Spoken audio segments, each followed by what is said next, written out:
of the heads of individuals who are a part of the Zoom. What that will allow is for you to have more of a experience of Requiem, of the film that we're going to see.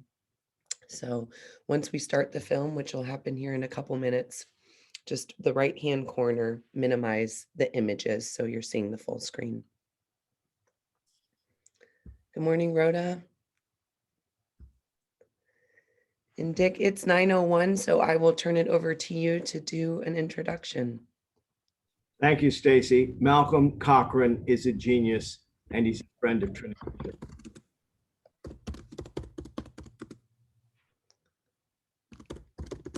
Okay, welcome, Malcolm. Thank you for having me. It's something that Dick and I have talked about, and I'm really pleased that it's come together. And Stacy and I had a wonderful conversation a couple of days ago about this. So I think we're off to a wonderful start. So I'm very pleased to be with you this morning. Yeah. All right, we will start the film, and Malcolm reminded us that everyone should be muted during the film too. So here we go.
We are back.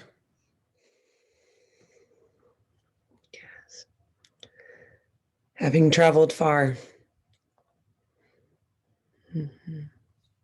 I'm sorry to say, and it's through no fault of Stacy's, it's just the varying layers of things here. The playback was not really solid. There were places where the voice was the sound was not catching up with the images. You probably noticed that. But I am posting this to my website this week, actually. I've been working on that. And once it's on there, I'll send the information to Stacy. So if you would like to see it again, and we're not actually showing the complete documentation video here. This is, we stopped it at a point where it shifts to exploring the interiors of the objects, which you saw in the PDF that she sent out earlier. But so it continues a little bit so that after the sound, then you have a few minutes of sort of quietly walking through the space and looking into the objects and seeing where the performers were sitting. The only other thing I would mention, which you may have noticed and might be a little confusing, is that there was audience in the images in some places, and then there were no people in some places.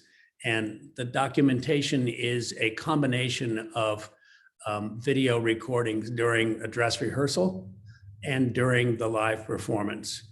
And in the dress rehearsal, the videographers were able to get really close to the performers, which gave us some great images and good sound.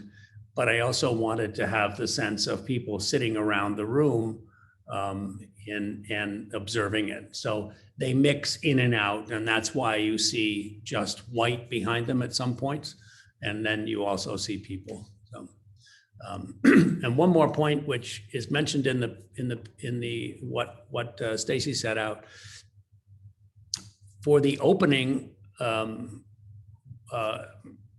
evening. We decided not to have the live performance because that takes a lot of coordination to have that happen.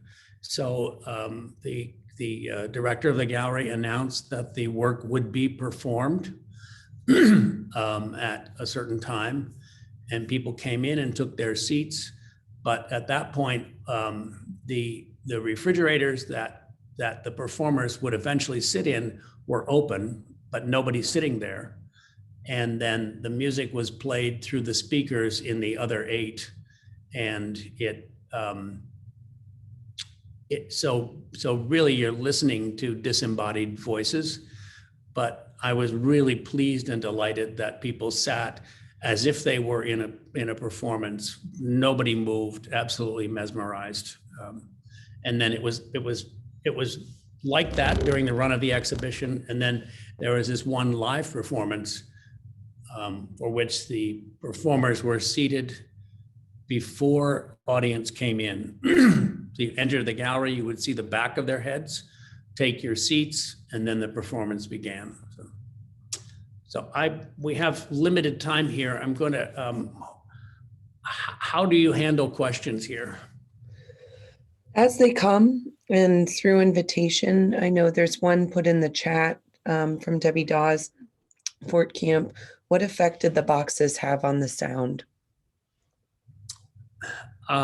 Thanks, Debbie. I think actually that, so we're talking about the ones that had the Bluetooth speakers in them, that not the ones where the performers are sitting. I think it actually enhanced a bit. I had a really good sound engineer, and the speakers were directly under the openings that had speaker cloth. But yes, I think they did work a little bit as a resonator, I think, yes. It certainly didn't hamper the quality of the sound. It was, yeah, it was very, I hadn't thought about how it could be read as disembodied voices, but I think it definitely could, yes. They felt very alive. You felt a human presence inside them, inside the ones with the lids closed. Malcolm, I am fascinated by the dual effect that you had with the audience and then without. And you're telling me that this audience was invited in basically during that day to be able to be part of that performance. They were so somber. They were dressed in black. You had no bright colors in there. Nobody was wearing a white jacket per se or something. it was amazing for me to see that, because we had spoken about it and you had told me this, and there was no, so to speak, dress rehearsal for the audience. I mean, that's how poignant this vision was to them, to see the people in the refrigerators. I have a question for you in the sense of placement of the refrigerators. And was the red circle done on purpose? That's a rubber gasket material, basically a rubber hose that we sliced down one edge to be able to go around there. And there aren't very many choices in that color, but I wanted that. You noticed that there's a lot of color in the objects themselves. So that it may, just on their own, they're these kind of pastels, which were popular in the late 60s, early 70s, say, for appliances. But, and you saw this also in the PDF introduction, images of the workers burying Ebola victims in their hazmat suits. And what really caught my eye about those is that they're wearing almost Fisher-Price colors, which is not deliberate, but you have bright yellow and you have these turquoise gloves and you have, it was, so if you didn't know the context, it could be, bright and positive. And then I also thought about the colors that you see in a lot of open air markets of spices and kinds of things, so that the ends of the refrigerators are have very intense colors, purple, green, there's a kind of yellow, and then so this ring is another part of that ultimately juxtaposition, which is at the core of this whole work, which is you have things that are kind of cheerful and colorful and familiar, except they're turned on their backs. So something that we're used to seeing upright is now prone. And you have a kind of Marat Sade appearance of the performers sitting in, with just their heads coming out. But then this extraordinary music and extraordinary performances, really, that are merged with it, but juxtaposition is key to this, with the ultimate intention, I won't say goal, but intention that that it is a work which both it is wonderful and terrible. It is unsettling, and it can never come to a kind of conclusion. And I think that in terms of responding to something like genocide and other mass atrocities and deaths, how does one ever come to a conclusion? I don't think. I mentioned this to Stacy, and I've talked about it with Dick before. I don't like the word or the concept of closure. I don't think it exists. I don't think it should exist. I think these things continue to, if one can get comfortable with these things and kind of put them aside, that's not, I think it's something we wrestle with. Stacy and I talked about this in the context of your overall theme here, is that this is a kind of internal, internal. I'm sorry, what's the name of your overall series here? Pilgrimage or Fierce Landscapes. An internal pilgrimage, or an internal, fierce landscape, as opposed to something that's external. So that's a very long-winded answer, but it allows me to tap into things that I'm almost as good as your rector at talking long. Well, since you called on me, Uh, I just have one thing to say, Malcolm. Ooh la la. Yeah, so my thought on the genocide theme, and I over you know, symbolize or make didactic often. That's one of the internal struggles here at Trinity with our wonderful music director, who's, you know, very smart on drama. And, you know, less is more, and you don't have to teach everything all the time, not all the thing all the time. So I really appreciate the sparseness, the spareness of what you have. I'm wondering if it's memorial or if it's a cautionary tale, or whether there's a difference between the two. That's a really good question. It's definitely memorial. You know, it's a requiem is a lifting up or an honoring of the dead. But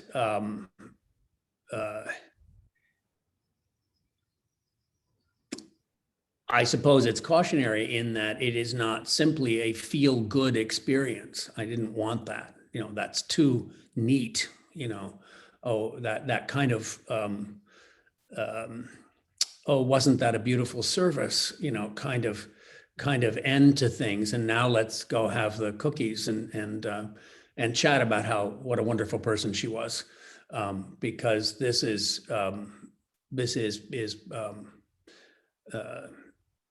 you know, this perpetuates this level of man's inhumanity to man and of trauma, and perpetuates. And so it is cautionary. This is not maybe the perfect segue, but it is something that I wanted to say, that from the beginning, I thought that this this work would travel. And partly because of needing funds and partly because of the pandemic, I haven't been able to do that. But I have been talking with Becky West, who's the head of Columbus Landmarks, about trying to find a place in Columbus to do this that is a non-traditional venue. And we have been talking with the current congregation that has Holy Family Church, which is on East Main Street, almost before you get to the railroad overpass going into Bexley. And that church is for sale at this point. It's owned by an African-American congregation that can no longer keep it up. And I would really like to present it there. So I'm in the process of looking I got a small grant from the Ohio Arts Council that I'll put toward that, but I'm looking for additional funding and hoping to do that this fall, because I think the piece, you know, certainly has new resonance with the pandemic. It can certainly extend to that, you know. I know your time is short here, but I really looked forward to your questions, and so I'd welcome any more. Or I could also say, my question, you know, if you can already put it into words, is how did it make you feel watching this? I can speak to that. There's kind of a hollowness, a sacredness, and a hollowness. The sound, the music, the visual, I feel like kind of just created space that feels hollow, that feels void. And I think some of that's the experience of grief, the experience of helplessness, the experience of witnessing someone else's pain and hearing someone else's pain. But hollow is mournful. Mm-hmm. The gallery transformation was really important to me. That we covered the floor with white vinyl, wrapped the walls with white fabric, wrapped the ceiling with white fabric to get rid of a dropped ceiling grid. Took out the warm incandescent lights and put in fluorescent, so that the you could say, I hadn't thought about this before, Stacy, but you could say that we hollowed out the gallery in that respect. You know, we stripped it of any kind of normal gallery context. There's a parquet floor in there, for example, you know, that's gone. The warm lighting is gone. And so you enter into into a void, really. And then I think the objects can kind of float in that void in a way that I hadn't really anticipated, but I was really pleased with it. I thought it worked well. Malcolm, your description almost sounds like it being inside a. A what? It sounds almost like being inside a coffin. Just because when I see the inside of a coffin, I often see the white, puffy material, softness, almost. So, yeah, this seeing the slides yesterday and then reading a little bit, it's very disruptive. It's very disconcerting. It makes me feel so uncomfortable, but yet in the same time, it centers me into the horrific deaths that has occurred. When I asked about the red circle, so many people were beheaded. I thought you were really almost trying to be honoring those that were lost. I mean, that's how I saw that, having read some of the stories that took place, and saw that. I mean, it became very powerful to me as I saw that circle of red, having read the stories, and the image of walking inside a coffin was very uncomfortable. Missy had something. I did want that sense as we designed the space to think of everyone being contained, of everyone being enveloped, so that the audience is contained in a way that the performers are contained. And that the voices, so if it's not the live performance, that's the speakers, that those are also contained. So you go from this volume into this volume into this volume, and yes, what you describe is what I think I wanted to have happen. You know, that it produces both anxiety and transcendence. And that's through the music selection. We didn't talk much about the music, but you'll notice that there is not an arc to it. I didn't want an arc. It doesn't start a certain place and then rise and then have a kind of a conclusion, but it goes from things which are as gentle as a lullaby into much more complicated compositions.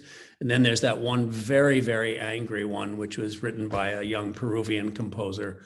And it has some breathing in it. She just goes, ha, ha. It feels like grief at its most raw.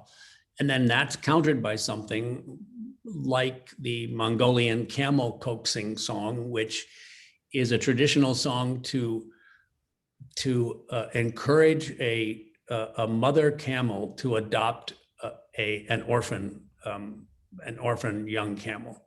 And something I didn't know about. This is all through my research, but you know, talk about some kind of a way of coming together. You know, that one's pretty powerful. So that constant shift. I don't want you to feel like, oh, we're getting through this now, and now here's the resolution. It doesn't resolve. The last piece, by the way, is by Jacob Reed, who I think you all know, and it is it's written in a kind of Hebraic sounds.